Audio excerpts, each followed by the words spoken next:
Apocalipse capítulo 13, versículo 13, o ponto 2, eu coloquei como tema as duas testemunhas e o falso profeta. Separei em Mateus capítulo 17, versículo 11, que diz: E Jesus respondendo disse-lhes: Em verdade Elias virá primeiro e restaurará todas as coisas. O que eu quero propor nesse tema é sobre a participação de Elias na grande tribulação como uma das duas testemunhas. Jesus Cristo disse que Elias virá e restaurará todas as coisas. Alguns interpretam como sendo João Batista. Então eu faço uma pergunta simples aqui no material didático. João Batista, ele restaurou todas as coisas? Bom, com certeza não. Então, eu interpreto essas palavras de Jesus como sendo futuras. Elias virá e restaurará todas as coisas, ou seja, ele converterá Israel e fará Israel crer que Jesus é o Messias. João Batista não fez isso. Claro, tratando de Israel, uma parte pequena na primeira metade da grande tribulação, ele será morto na metade da grande tribulação, mas o trabalho das duas testemunhas, sendo ela Elias, é uma possibilidade que eu coloco, é claro, né? Sempre digo que colocar possibilidade não é pecado, não é erro. Errado é você afirmar algo que a Bíblia não te autoriza a afirmar. O comentário didático diz: João Batista veio na virtude de Elias. Durante a grande tribulação, Deus enviará Elias para restaurar todas as coisas. João Batista não cumpriu essa profecia. Ele não restaurou todas as coisas.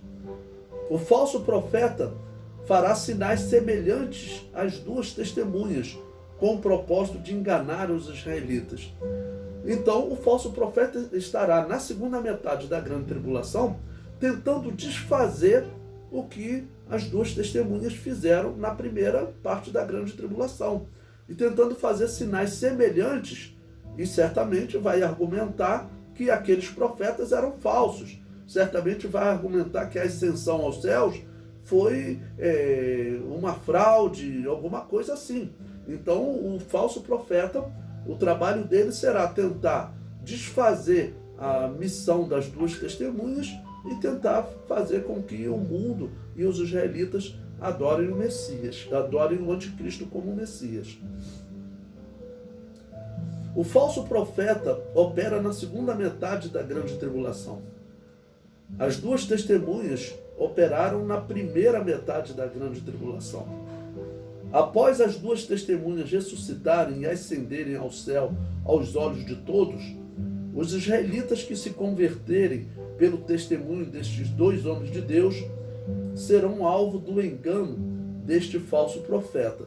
Ou seja, o anticristo não vai desistir da sua missão de enganar Israel e fazer com que Israel adore o anticristo, principalmente adore o dragão.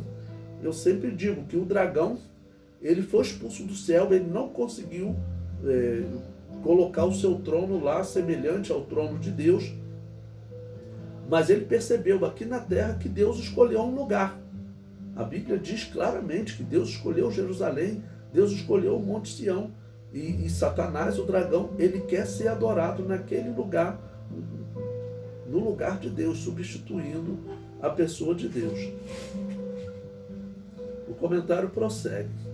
Ele fará sinais semelhantes às duas testemunhas, fará fogo descer do céu, o que foi dito que as duas testemunhas farão também. Assim como Deus permitiu o engano dos magos do Egito, permitirá o engano desses dois representantes do dragão. Será hora dos israelitas fazerem uso das Escrituras para não serem enganados. Certamente estes dois representantes do dragão farão uso de feitiçaria, e os israelitas deverão rejeitá-los conforme a exortação de Isaías. Veja Isaías, o versículo 19 e 20 do capítulo 8. Quando vos disserem, consultai os que têm espíritos familiares e os adivinhos que chilreiam e murmuram entre dentes, Não recorrerá um povo ao seu Deus? A favor dos vivos, interrogar-se-ão os mortos? À lei e ao testemunho, se eles não falarem segundo esta palavra, nunca verão a alva. Bom, é claro que o anticristo e o falso profeta, eles não farão segundo o testemunho da Bíblia Sagrada. A proposta deles será contrária à Bíblia Sagrada. E a profecia de Isaías diz claramente, ok? A lei e ao testemunho, é esse que os israelitas têm que seguir. Bom, o anticristo e o falso profeta certamente vão fazer uso do espiritismo. Hoje nós sabemos que existe um espiritismo judaico, infelizmente. Nós falamos em tópicos anteriores sobre a Cabala. A Cabala é um espiritismo judaico. O fundador da Cabala, né, o rabino que a fundou, ele disse que Deus abriu uma exceção para ele falar com os mortos. E a Cabala, por isso, ela usa os símbolos judaicos, mas é um grupo espírita. E certamente a Cabala vai estar em uso nesse momento para enganar os israelitas. Israelitas adeptos da Cabala, eles com certeza apoiarão o anticristo falso profeta, porque a Cabala, ela é um espiritismo judaico. E os israelitas, nessa hora, eles terão que se livrar desse espiritismo, porque hoje a Cabala, ela é amplamente usada entre os israelitas. Ela se tornou parte da religião israelita. Eu tenho aqui em casa a enciclopédia judaica, e 2 volumes, dos 10 volumes dessa enciclopédia, são dedicados à Cabala. 2 volumes só sobre a Cabala. Então, durante a grande tribulação, é claro que essa será uma arma do anticristo para enganar os israelitas. E naquela possibilidade que eu coloquei, do falso profeta ser um rabino, ser um sacerdote israelita, é uma das 3 grandes possibilidades que eu coloquei. É muito provável, se for um rabino, que ele vai fazer uso da Cabala. Ainda que o falso profeta não seja um rabino, vamos colocar aquelas 2 outras possibilidades que eu coloquei com vocês. O Papa ser o falso profeta. Esse Papa, ele está conseguindo se aproximar de tudo e de todos.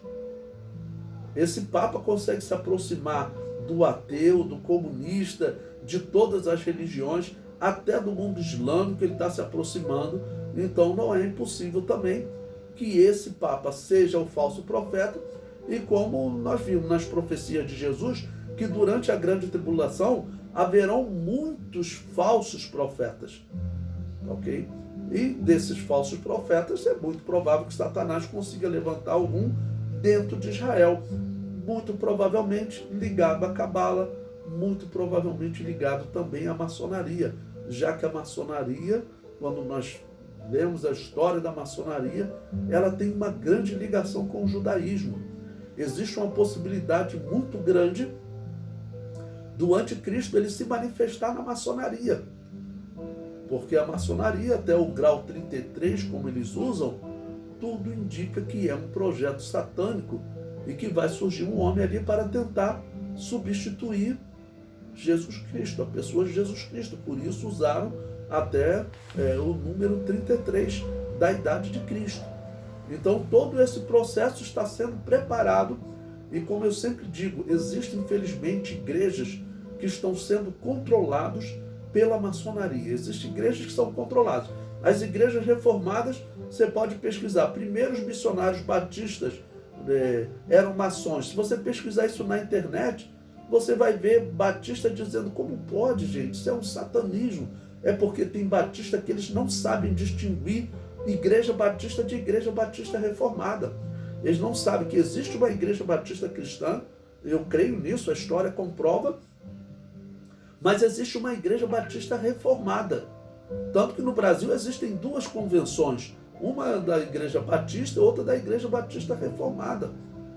E essa igreja batista reformada, você pode ver, isso é história, é comprovado. Eles abriam uma igreja batista numa rua e na mesma rua eles abriam uma loja de satanismo maçônico.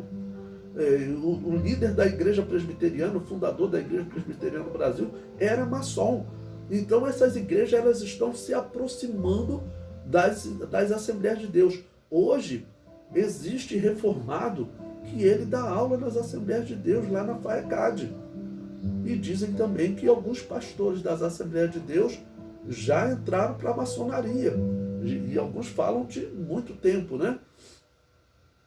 Eu pertenço a uma igreja Assembleia de Deus que, graças a Deus, não tem ligação com a maçonaria. Mas se algum dia acontecesse isso, eu coloco até acontecesse, porque eu acredito que não, mas se algum dia acontecesse, eu pularia fora imediatamente, eu procuraria outra Assembleia de Deus. Porque a maçonaria também ela está controlando as grandes corporações, grandes bancos e grandes igrejas também. A igreja pequenininha, né, essa maçonaria, ela nem chega nessa igreja. Então, talvez o refúgio do verdadeiro cristão sejam as igrejas pequenas, porque as igrejas grandes, elas estão sendo atacadas pela maçonaria. O cristão ele tem que ficar com os olhos muito abertos, porque esses últimos dias são momentos realmente que toda a igreja, estou falando de organização, vai ter os seus enganos. Até a Assembleia de Deus, pelo jeito, já tem.